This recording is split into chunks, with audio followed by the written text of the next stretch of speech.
इस वीडियो में हम आपको क्षेत्रमिति, चाहे आप क्लास 9th में हो या 10th में या किसी भी क्लास में हो, क्षेत्रमिति का सभी सूत्र बताएंगे। इसके बिना कोई भी एग्जाम में क्षेत्रमिति का प्रश्न आपसे बनेगा ही नहीं। तो शुरू करते हैं, लास्ट तक बने रहिए, सब्सक्राइब कर लीजिए मैथ में आप लोग स्टार बनने के लिए। देखिए, सबसे पहले हम जानेंगे वर्ग के बारे में। तो वर्ग का क्षेत्रफल बराबर होता है भुजा स्क्वायर। क्या होता है? भुजा स्क्वायर। स्क्रीनशॉट करते रहिएगा, ठीक है। वर्ग का परिमाप बराबर होता है 4 गुना भुजा, और वर्ग का विकर्ण d बराबर होता है भुजा गुना √2। विकर्ण बराबर भुजा गुना √2, ठीक है। अब अगर वर्ग का क्षेत्रफल निकालना हो, विकर्ण दिया रहे, तो 1/2 गुना विकर्णों का गुणनफल, मतलब 1/2 गुना विकर्ण 1 गुना विकर्ण 2। ये वर्ग का क्षेत्रफल का है विकर्ण के संबंध में। अगला है आयत। आयत का क्षेत्रफल होता है लंबाई गुना चौड़ाई।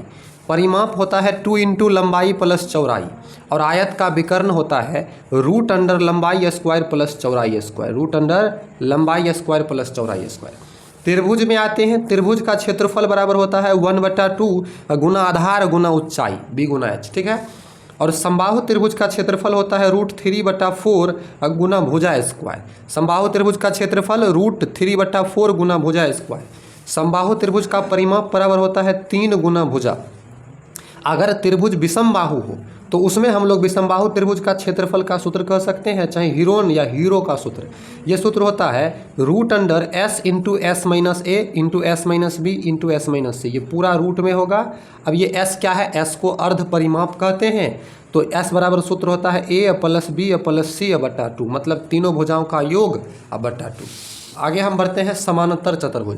तो देखिए, समानांतर चतुर्भुज का क्षेत्रफल बराबर सूत्र होता है आधार गुना ऊंचाई। सभी सूत्र एग्जैक्ट सही है, ध्यान दीजिएगा।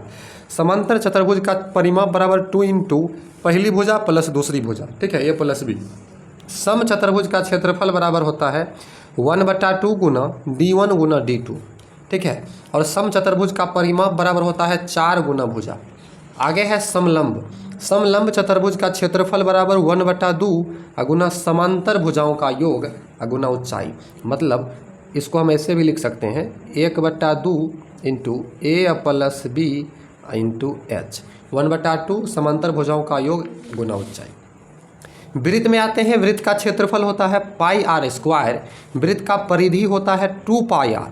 अगर त्रिज्या नहीं दिया रहे, व्यास दिया रहे, तो वृत्त का परिधि होता है πd। वृत्त का व्यास होता है 2 गुना त्रिज्या, ठीक है। अर्धवृत्त में आइए, ध्यान दीजिएगा। अर्धवृत्त का क्षेत्रफल होता है 1/2 πr²। लेकिन देखिए, वृत्त का परिधि 2πr और अर्धवृत्त का परिधि πr + 2r। πr + 2r, ध्यान रखिएगा। ये नहीं कि 1/2 आप ये वाला कर दीजिएगा, नहीं, πr + 2r, इसमें गड़बड़ाता है हर विद्यार्थी, ध्यान रखिएगा। आप त्रिज्यखंड 10th में पढ़िएगा। त्रिज्यखंड का क्षेत्रफल होता है θ/360 गुना πr², और परिधि होता है परिधि 2 + πθ/180 गुने r, ठीक है, या θ/360, ऐसे θ/360 गुने 2πr, चाहे ये सूत्र को लगाइए, ठीक है।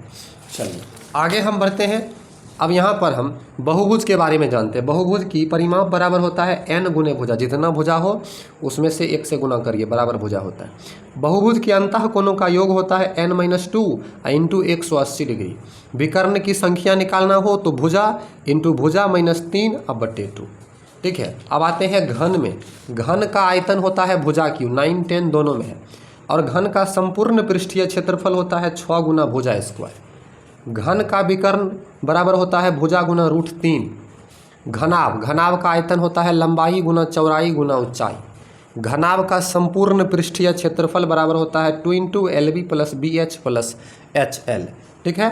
घनाभ का विकर्ण बराबर होता है √अंडर लंबाई स्क्वायर प्लस चौड़ाई स्क्वायर प्लस ऊंचाई स्क्वायर, ध्यान रखिएगा।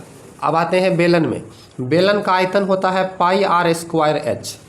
बेलन का वक्र पृष्ठ का क्षेत्रफल होता है 2πrh, और बेलन का संपूर्ण पृष्ठ क्षेत्रफल होता है 2πr × r + h, ध्यान रखिएगा।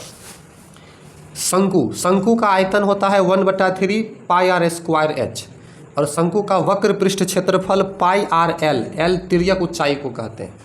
शंकु का संपूर्ण पृष्ठ क्षेत्रफल होता है πr × r + l। l निकालना हो, त्रिज्या और ऊंचाई दिया हो, तो l बराबर सूत्र होता है √अंडर l r² + h², ध्यान रखिएगा। शंकु के छिन्नक का आयतन, मतलब छिन्नक शंकु का आयतन होता है 1/3 इंटू पाई एच इंटू बड़ी आर स्क्वायर प्लस छोटी आर प्लस बड़ी आर इंटू छोटी आर। ठीक है, संपूर्ण पृष्ठ क्षेत्रफल बराबर होता है पाई इंटू बड़ी आर स्क्वायर प्लस छोटी आर स्क्वायर। ठीक है, प्लस 1 इंटू बड़ी आर प्लस छोटी आर, ध्यान रखिएगा। अब हम गोला में आते हैं। गोला का आयतन होता है 4/3 पाई आर क्यूब। गोला का वक्र पृष्ठ क्षेत्रफल होता है 4 पाई आर स्क्वायर। अर्धगोला का वक्र पृष्ठ क्षेत्रफल होता है 2 पाई आर स्क्वायर और संपूर्ण पृष्ठीय क्षेत्रफल होता है 3 पाई आर स्क्वायर। अर्धगोला का आयतन बराबर होता है 2/3 पाई आर क्यूब। तो यह क्षेत्रमिति का सभी सूत्र हमने आपको इस वीडियो में बताया है। वीडियो आपको अच्छी लगी तो वीडियो को लाइक करके हमारे इस यूट्यूब चैनल को आप सब्सक्राइब कर लीजिए। Thank you.